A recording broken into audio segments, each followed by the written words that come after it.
बिस्मिल्लाहिर्रहमानिर्रहीम। अस्सलाम वालेकुम दोस्तों, एक नई वीडियो के साथ हाजिर हैं। चलो अपनी वीडियो स्टार्ट करते हैं। स्वीडन की कंपनी सैप ने एक अनाउंसमेंट की है और उसमें उन्होंने कहा है कि हमने अपने नए ग्रिपन ई जहाज से एक meteor beyond visual range air to air missile का तजर्बा किया। मीटियोर मिसाइल का ये तजर्बा जो सैप ग्रिपन जहाज से किया गया है, ये तकरीबन 16,500 फुट की बुलंदी से इस मिसाइल को लॉन्च किया गया। डेफिनेटली किसी एक टारगेट की तरफ इस मिसाइल को लॉन्च किया गया होगा। मीटियोर मिसाइल के बारे में जैसा कि आपको पता है कि ये एक रैम जेट वाला मिसाइल है। इस वक्त दुनिया के अंदर जो बेहतरीन एयर टू एयर मिसाइल माने जाते हैं उनके अंदर से एक है, बियॉन्ड विजुअल रेंज मिसाइल है। और यूरोप की तमाम कंट्रीज अपने अपने जहाजों के ऊपर इस मिसाइल को इंटीग्रेट कर रही हैं। बेसिकली अगर देखा जाए तो यूरोपियंस जो है वो अमेरिका के इस वक्त एमरैम मिसाइल को इस्तेमाल करते हैं, लेकिन अब यूरोपियन कंट्रीज जो है वो अपने अपने जहाजों के लिए इस मीटियोर मिसाइल का इंतखाब कर रही हैं। और इससे ये जाहिर होता है कि वो आने वाले दिनों के अंदर American beyond visual range missile के ऊपर अपनी डिपेंडेंसी जो है उसको कम कर लेंगे। आउटराइटली तो खत्म नहीं कर सकेंगे, अभी बहुत सी कंट्रीज जो है वो ये एमरैम मिसाइल इस्तेमाल करेंगे, लेकिन वक्त के साथ साथ जैसे वो इस मीटियोर मिसाइल को डेवलप करेंगी, मुख्तलिफ प्लेटफॉर्म्स के ऊपर मुख्तलिफ जहाज़ों के ऊपर इंटीग्रेट करेंगी, जैसा कि अब उन्होंने ये सैप ग्रिपन जहाज के ऊपर इस मिसाइल को इंटीग्रेट करके फायर किया, तो इस तरह से यूरोपियन कंट्रीज अपनी डिपेंडेंसी इस एमरैम मिसाइल के ऊपर से कम करती चली जाएंगी। और ये बहुत जरूरी भी था सैप ग्रिपन के लिए, क्योंकि ग्रिपन जहाज जो है वो इस वक्त को बहुत ज्यादा सेल नहीं हो रहा। जैसा कि हमें पता है कि चेक रिपब्लिक ने भी ये 12 सैप ग्रिपन जहाज जो है वो हासिल किए हुए हैं लीज पे स्वीडन से, और इन जहाजों की लीज जो है वो अब खत्म होने जा रही है। चेक रिपब्लिक की जो एयरफोर्स है उसने अब डिसाइड किया कि वो इन जहाजों की लीज को एक्सटेंड नहीं करेंगे। स्वीडन ने तो ऑफर की थी कि आप ये जहाज हमसे मुफ्ती ले लें, लेकिन चेक रिपब्लिक ने इसका इनकार कर दिया और उन्होंने कहा कि हम अब F-35 जहाज जो है वो परचेज करेंगे। स्वीडन ने बेसिकली ऑफर की थी कि ये जो चेक रिपब्लिक के पास इस वक्त ग्रिपन जहाज हैं ये पुराने हो चुके हुए हैं, इन पुराने ग्रिपन जहाजों को हम नए ग्रिपन ई वेरिएंट के ऊपर अपग्रेड कर देंगे और चेक रिपब्लिक सिर्फ अपग्रेड की कॉस्ट हमें दे दे, तो हम ये जहाज मुफ्त जो है वो चेक रिपब्लिक को दे देंगे। लेकिन चेक रिपब्लिक ने इससे भी जो है वो इनकार कर दिया और उन्होंने कहा कि हमें ये जहाज नहीं चाहिए, हम जो है वो F-35 ही परचेज करेंगे। तो सैप ग्रिपन की जो इस वक्त सेल है वो बहुत ज्यादा कम होती चली जा रही है। स्वीडन जो है वो इस वजह से काफी ज्यादा परेशान है और शायद इसी वजह से इस जहाज के ऊपर अब वो नए से नए वेपन जो है वो इंटीग्रेट कर रहे हैं ताकि इस जहाज की सेल को बूस्ट किया जा सके। चलें अपनी दूसरी खबर की तरफ चलते हैं। तुर्की की डिफेंस इंडस्ट्री इस वक्त दुनिया के अंदर अपने TB2 बेरख्तार ड्रोन की वजह से बहुत ज्यादा मशहूर है।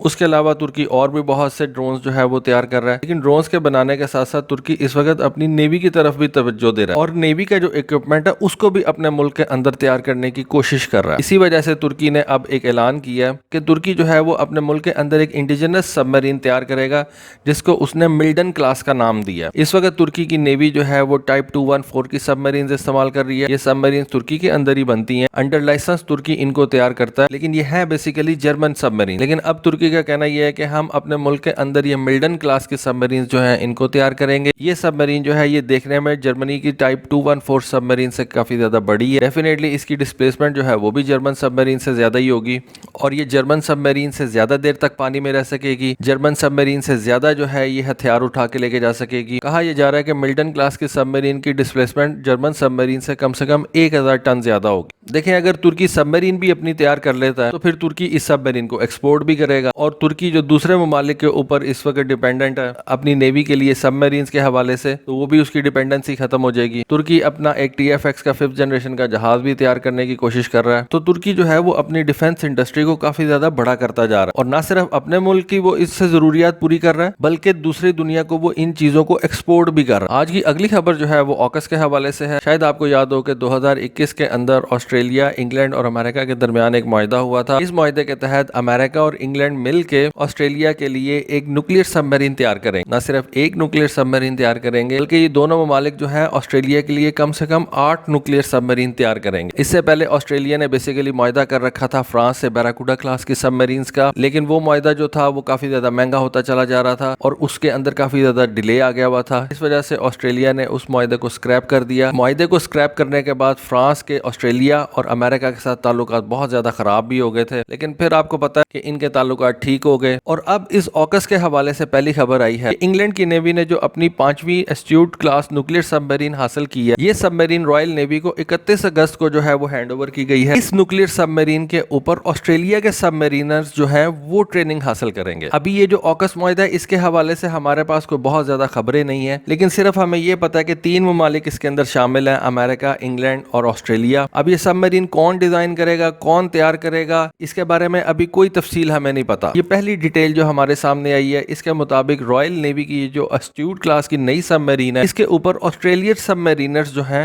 وہ ٹریننگ حاصل کریں گے. اب اس سے مجھے کچھ ایسا لگتا ہے کہ یہ جو آسٹریلیا کے لیے نیوکلیر سب میرین تیار کی جائے گی، اس کا ڈیزائن امریکہ تیار کرے گا. سب میرین کی جو کنسٹرکشن ہے وہ انگلینڈ کے اندر ہوگی، اور اس کے بعد آسٹریلیا کے جو سب میرینرز ہیں وہ انگلینڈ جا کے اس سب میرین کے اوپر ٹریننگ حاصل کریں گے، اور بعد میں وہ اپنی یہ سب میرین آسٹریلیا لے جائیں گے. اس کے اوپر چائنا نے بہت زیادہ ریزرویشن کا اظہار کیا تھا. چائنا نے کہا تھا کہ آسٹریلیا ایک نیوکلیر کنٹری نہیں ہے اور آپ آسٹریلیا کو ایک نیوکلیر پروپلجن والی سب میرین دے رہے ہیں. ڈیفینیٹلی یہ نیوکلیر سب میرین چائنا کے خلاف ہی استعمال ہونی ہے. تو چائنا نے اس کی بہت زیادہ دھمکی جو ہے وہ آسٹریلیا کو دی تھی. تو اب اس اوکس معاہدے کی پہلی ڈیٹیل جو ہے وہ ہمارے سامنے آئی ہے کہ رائل نیوی کی ایسٹیوٹ کلاس کی 5ویں سب میرین جو ہے اس کے اوپر آسٹریلین سب میرینر جو ہے وہ ٹریننگ حاصل کریں گے. آج کی آخری خبر جو ہے وہ امریکہ کے ایمرام کے حوالے سے ہے. جیسا کہ میں آپ کو بتا چکا ہوں کہ جب سے چائنا نے یہ PL-15 میزائل تیار کیا ہے، امریکہ نے اپنے ایئر ٹو ایئر میزائل جو ہیں ان کے اوپر بہت زیادہ توجہ دینی شروع کر دی ہے. خاص طور پہ اس ایمرام کو جو ہے وہ بہت زیادہ ایڈوانس بناتے جا رہے ہیں. پچھلے دنوں میں نے آپ کو ایک ویڈیو بنا کے دی تھی جس میں نے آپ کو بتایا تھا کہ امریکہ کے F-15 جہاز نے اس ایمرام AIM-120 F-3R کا تجربہ کیا. اب اس F-3R کی جو ڈیٹیلز ہے وہ ہمارے سامنے آ رہی ہیں. F-3R سے بیسیکلی بنتا ہے فارم فٹ فنکشن ریفریش، یعنی کہ یہ جو ایمرام ہوگا یہ سیم ڈائمنشن کا ہوگا، سیم اس کی فارم ہوگی، اس کی جو شکل وغیرہ وہ تبدیل نہیں ہوگی، اور اس کا جو فنکشن ہے وہ بھی سیم ہوگا، لیکن اس کے اندر جو ہارڈ ویئر اور سافٹ ویئر انسٹال کیا جائے گا وہ ریفریش کر کے ڈالا جائے گا، یعنی کہ وہ نیا ہوگا. اب امریکہ کے ڈپارٹمنٹ آف ڈیفنس نے ریتھیون کمپنی جو یہ ایمرام میزائل تیار کرتی ہے اس کو $972 ملین